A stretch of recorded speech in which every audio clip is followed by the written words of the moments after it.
ابھی ہمارے ساتھ موجود ہیں all India Muslim personal law board کے جنرل سیکریٹری حضرت مولانا فضل الرحیم صاحب مجددی۔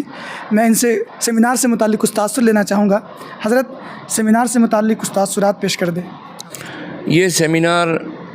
جس کا موضوع تھا ہندوستان کی ترقی میں اور اس کو پروان چڑھانے میں مسلمانوں کا حصہ اور مسلمانوں کا یوگدان، یہ ایک عمومی موضوع تھا اور تقریباً 50 سے زائد موضوعات پر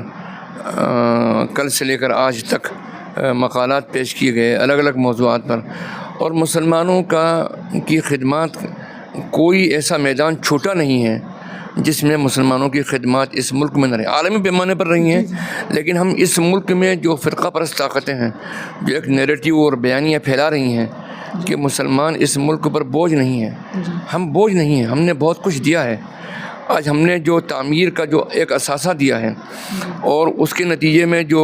ٹورسٹ ہندوستان کے اندر آتا ہے تاج محل دیکھنے کے لیے، لال قلعہ دیکھنے کے لیے، جامع مسجد دیکھنے کے لیے، اور یہاں کے حیدرآباد کے قلعوں کو دیکھنے کے لیے، اور اس طریقے سے پورے ہندوستان میں جو ہماری تعمیرات جو کہ آج اس ملک کا اثاثہ ہیں،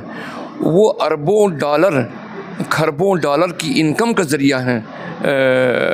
ہندوستان کی، اور ہندوستان کی جی ڈی پی میں وہ ہمارے سلاطین چلے گئے، لیکن ان کو دیکھنے کے لیے پورے ہندوستان سے، پوری دنیا سے جو لوگ آتے ہیں، وہ ہماری جی ڈی پی میں ایک بہت بڑا ایسٹس بنتا ہے، سہارا بنتا ہے۔ تو میں یہ سمجھتا ہوں کہ ہندوستان کا، یہ تو میں نے ایک تعمیر کا ذکر کیا، سائنس کا میدان ہو، میڈیکل کا میدان ہو، لائبریریوں کے قیام کا مسئلہ ہو، اور علم کی ترویج کا مسئلہ ہو، سائنس و ٹیکنالوجی ہو، ہر میدان کے اندر مسلمانوں نے اس ملک کو دیا ہے۔ تو میں سمجھتا ہوں کہ بڑی احسان فراموشی ہوگی اس بات کی کہ ہم مسلمانوں کی خدمات کا ذکر نہ کریں، اور اس سیمینار نے ہم کو ایک نیا پلیٹ فارم فراہم کیا ہے۔ میں سمجھتا ہوں کہ آنے والے ایک سال میں مسلمانوں کی جو خدمات اس ملک میں رہی ہیں 800 سالہ دور حکومت میں، ان کا ذکر، اور ہندوستان کی آزادی کے بعد بھی مسلمانوں کی جو خدمات ہیں ان کا بھی ذکر ہم کو کہتے ہیں کہ آنا چاہیے، اور انشاءاللہ ہوگا ضرور۔ السلام۔ ایک آخری سوال، آپ المعہد العالی الاسلامی حیدرآباد کے عمومی نظم و نسق اور یہاں کے طلباء کے سلسلے میں کیا رائے دینا چاہیں گے؟ ماشاءاللہ بڑا اچھا نظم و نسق تھا، ہمارے طلباء